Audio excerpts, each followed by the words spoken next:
On February 26, 2009, State Senator Len Fasano and Representative Vincent Candelora conducted an informational budget forum at the Wallingford Public Library. Thank you. Vin and I would like to thank all of you for coming here tonight. And let me tell you what we're going to talk a little bit about tonight, and then we're going to update you what happened last night, which was really this morning, because we didn't finish up to about 3 this morning. But as you all know and are aware, not only in the state of Connecticut, but nationally, there is this economy is very difficult, and we have significant forces that we have to deal with. And what we want to explain to you, there's 2 parts. When you hear deficits on TV, you're going to hear about 2 different deficits. So we'll start a little bit from the basics.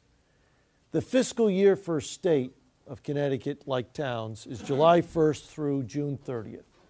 So right now we are in the 09 fiscal year. So that's deficit number 1, which is on June 30th, we will have a deficit. We're going to talk about how big that deficit was prior to our votes last night or this morning. And then the second deficit we're going to talk about is every 2 years, the state of Connecticut does a budget.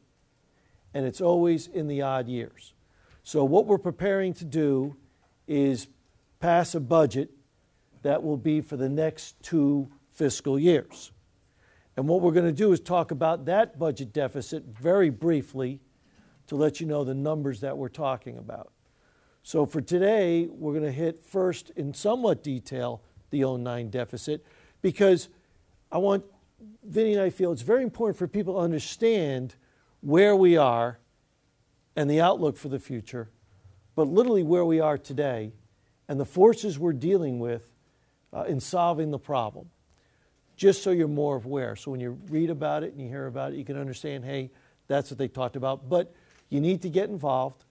Change only comes when people get involved. This is the entire budget. So when people want to know what we spend our money on, it's important to understand that when somebody once at the Capitol told me there's no interest like self-interest. So people call up and say, gee, we need to spend more money here, we need to spend more money there, we need to cut here, we need to cut there.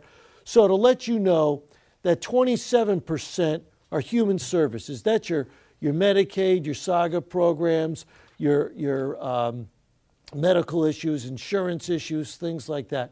That's the 27%. So you can see that's huge. That's huge. Then you have education at 20%. So if you add those 2 together, that's about half your budget is between those 2 agencies alone. Your next big hit is divided between, let's hit first one, fringe benefits.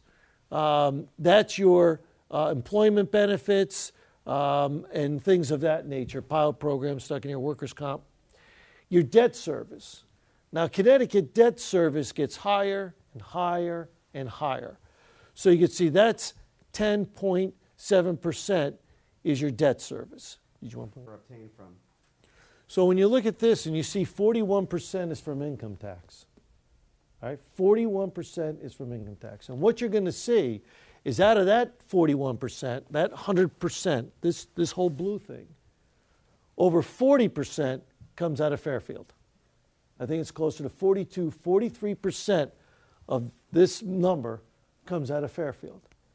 So when we ran into the economic slump, the stock market crash, that's why we're running such huge numbers. The income is not there because we're so dependent upon the income tax. And more importantly, we're so dependent upon the income tax in one area of the state. That's why we're running into significant problems. And there's no doubt there were a bunch of us in March who asked the legislature to start in March of last year. We're going to have a problem. We should adjust the budget. And the naysayers said, no, we're not going to do it. We put up a fuss in May. In fact, there was an amendment put together by the House and the Senate saying we need to correct the budget now and literally They wouldn't even give us a debate on the floor on the issue.